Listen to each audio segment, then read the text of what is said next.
ఇర్మియా గ్రంథము 52వ అధ్యాయము. మరియు యెహోవా మందిరములో నుండిన ఇత్తడి స్తంభములను, మందిరములో నుండిన మట్లను, ఇత్తడి సముద్రములను కల్దీయులు తునకలుగా కొట్టి ఆ ఇత్తడి అంతయు బబులోనునకు కొనిపోయిరి. అదియుగాక వారు బిందెలను, కుండలను, కత్తెరలను, గిన్నెలను, గరిటెలను, యాజకులు సేవచేయు ఇత్తడి ఉపకరణములన్నిటినీ గొనిపోయిరి. మరియు పళ్ళెములను, దుపార్తులను, గిన్నెలను, పాత్రలను, బంగారు వాటిని బంగారునకును, వెండి వాటిని వెండికిని చేర్చుకొని రాజదేహ సంరక్షకుల అధిపతి గొనిపోయెను. రాజైన సొలొమోను యెహోవా మందిరమునకు చేయించిన 2 స్తంభములను, సముద్రమును, మట్ల క్రింద నుండిన 12 ఇత్తడి వృషభములను గొనిపోయెను. వీటికన్నిటికి ఉన్న ఇత్తడి ఎత్తు వేయుటకు అసాధ్యము. వాటిలో ఒక్కొక్క స్తంభము 18 మూరల ఎత్తు కలది. 12 మూరల నూలు దాని చుట్టూ తిరుగును. దాని దళసరి 4 వ్రేళ్లు, అది గుల్లది. దాని మీద ఇత్తడి పైపీట యుండెను. ఒక్క పైపీట 5 మూరలు ఎత్తుగలది. పైపీటకు చుట్టూ అల్లిన వల, అల్లికయు, దానిమ్మ పండ్లును ఉండెను. అవి అన్నియు ఇత్తడివి. ఈ స్తంభమునకును ఆ స్తంభమునకును అలాగుననే దానిమ్మ పండ్లుండెను. ప్రక్కల యందు 96 దానిమ్మ పండ్లుండెను. చుట్టూ ఉండిన వల, అల్లిక మీద దానిమ్మ పండ్లన్నీయు 100. మరియు రాజదేహ సంరక్షకుల అధిపతి ప్రధాన యాజకుడైన శెరాయాను, 2వ యాజకుడైన జఫన్యాను, 3 ద్వారపాలకులను పట్టుకొనెను. అతడు పట్టణములో నుండి యోధుల మీద నియమింపబడిన యొక్క ఉద్యోగస్తుని, పట్టణములో దొరికిన రాజ సన్నిధిలో నిలుచు 7 మనుష్యులను, దేశ సైన్యాధిపతియగు వాని యొక్క లేఖరిని, పట్టణపు మధ్యను దొరికిన 60 మంది దేశ ప్రజలను పట్టుకొనెను. రాజదేహ సంరక్షకుల అధిపతి అయిన నెబూజరదాను వీరిని పట్టుకొని రిబ్లాలో నుండిన బబులోను రాజు నొద్దకు తీసుకొని వచ్చెను. బబులోను రాజు హమాతు దేశమందలి రిబ్లాలో వారిని కొట్టించి చంపించి యూదావారిని తమ దేశములో నుండి చెరగొనిపోయెను. నెబుకద్రెజరు తన ఏలుబడి యందు 7వ సంవత్సరమున 3023 యూదులను చెరగొనిపోయెను. నెబుకద్రెజరు ఏలుబడి యందు 18వ సంవత్సరమున అతడు యెరూషలేము నుండి 832 చెరగొనిపోయెను. నెబుకద్రెజరు ఏలుబడి యందు 23వ సంవత్సరమున రాజదేహ సంరక్షకుల అధిపతియగు నెబూజరదాను యూదులలో 745 మనుషులను చెరగొనిపోయెను. ఆ మనుషుల వెరసి 4600. యూదారాజైన యెహోయాకీను చెరపట్టబడిన 37వ సంవత్సరమున 12వ నెల 25వ దినమున బబులోను రాజైన ఎవిల్మెరోదకు తన ఏలుబడి యందు మొదటి సంవత్సరమున యూదారాజైన యెహోయాకీనునకు దయచూపి బందీగృహములో నుండి అతని తెప్పించి అతనితో దయగా మాట్లాడి అతనితో కూడా బబులోనులో నుండు రాజుల సింహాసనము కంటే ఎత్తైన సింహాసనము అతనికి నియమించెను. మరియు అతడు తన బందీగృహ వస్త్రములు తీసివేసి వేరు వస్త్రములు ధరించుకొని తన జీవితకాలమంతయు ఎవిల్మెరోదకు సన్నిధిని భోజనము చేయుచూ వచ్చెను. మరియు అతడు చనిపోవు వరకు అతడు బ్రతికిన దినములన్నీయు అనుదినము అతని పోషణకై బబులోను రాజు చేత భోజన పదార్థములు ఇయ్యబడుచుండెను. కీర్తనల గ్రంథం 119వ కీర్తన.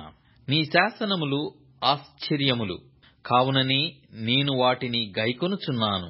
నీ వాక్యములు వెల్లడి అగుట తోడని వెలుగు కలుగును. అవి తెలివిలేని వారికి తెలివి కలిగించును. నీ ఆజ్ఞలయందైన అధిక వాంఛచేత నేను నోరు తెరచి ఒగర్చుచున్నాను. నీ నామమును ప్రేమించువారికి నీవు చేయదగినట్లు నా తట్టు తిరిగి నన్ను కరుణింపుము. నీ వాక్యమును బట్టి నా యడుగులు స్థిరపరచుము. ఏ పాపమును నన్ను ఏలనీయకుము. నీ ఉపదేశములను నేను అనుసరించునట్లు మనుషుల బలాత్కారము నుండి నన్ను విమోచింపుము. నీ సేవకుని మీద నీ ముఖ కాంతి ప్రకాశింపజేయుము. నీ కట్టడలను నాకు బోధింపుము. జనులు నీ ధర్మశాస్త్రమును అనుసరింపకపోయినందుకు నా కన్నీరు ఏరులై పారుచున్నది.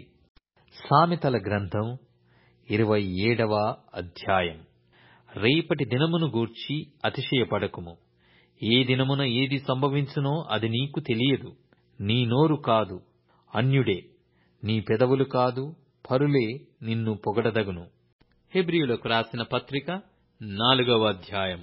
ఆకాశమండలము గుండా వెళ్లిన దేవుని కుమారుడైన యేసు అను గొప్ప ప్రధాన యాజకుడు మనకు ఉన్నాడు గనక మనము ఒప్పుకొనిన దానిని గట్టిగా చేపట్టుదము. మన ప్రధాన యాజకుడు మన బలహీనతల యందు మనతో సహానుభవము లేనివాడు కాడు గాని సమస్త విషయములలోనూ మన వలనని శోధింపబడినను ఆయన పాపము లేనివాడుగా ఉండెను గనక మనము కనికరింపబడి సమయోచితమైన సహాయము కొరకు కృప పొందునట్లు ధైర్యముతో కృపాసనము నొద్దకు చేరుదము. హెబ్రీయులకు రాసిన పత్రిక 5వ అధ్యాయము.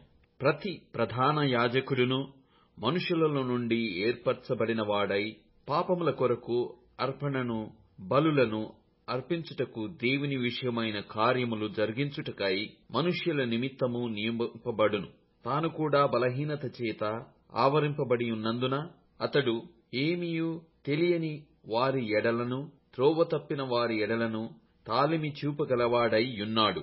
ఆ హేతువు చేత ప్రజల కొరకెలాగో అలాగే మన కొరకు పాపముల నిమిత్తము అర్పణము చేయవలసిన వాడై యున్నాడు. మరియు ఎవడునూ ఈ ఘనత తనకు తానే వహించుకొనడు గాని అహరోను పిలువబడినట్టుగా దేవుని చేత పిలువబడిన వాడై ఈ ఘనత పొందును.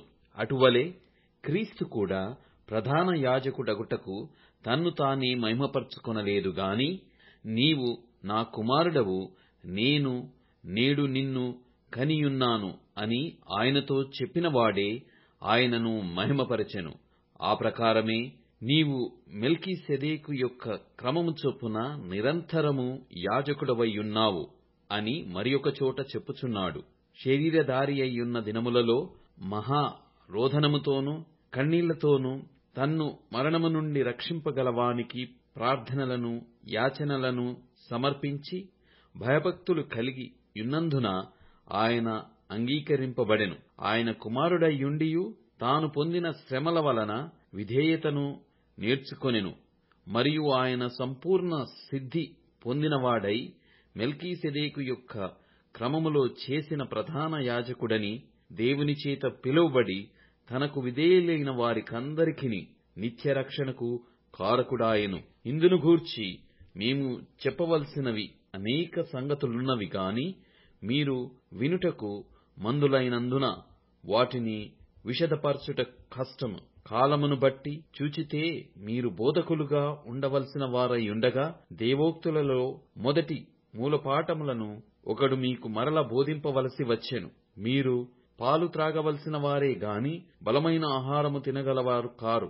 మరియు పాలు త్రాగు ప్రతివాడును శిశువే గనుక నీతి వాక్య విషయములో అనుభవము లేనివాడైయున్నాడు. వయస్సు వచ్చిన వారు అభ్యాసము చేత మేలు కీడులను వివేచించుటకు సాధకము చేయబడిన జ్ఞానేంద్రియములు కలిగియున్నారు కనుక బలమైన ఆహారము వారికే తగును.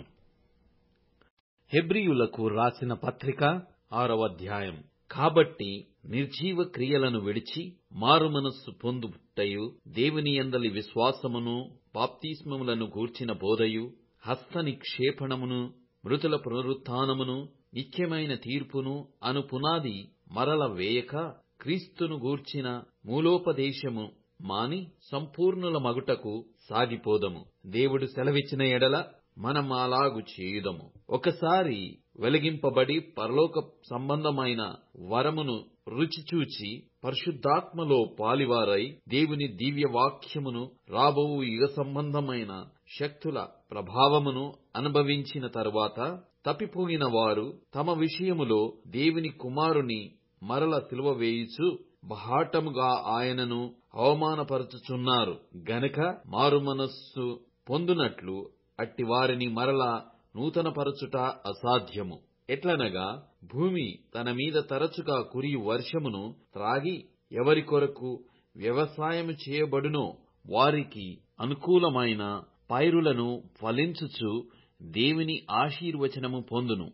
అయితే ముండ్ల తుప్పలును గచ్చ తీగెలును దానిమీద పెరిగిన ఎడల అది పనికిరాని దాని విసర్జింపబడి శాపము పొందదగినదగును. తుదకది కాల్చివేయబడును.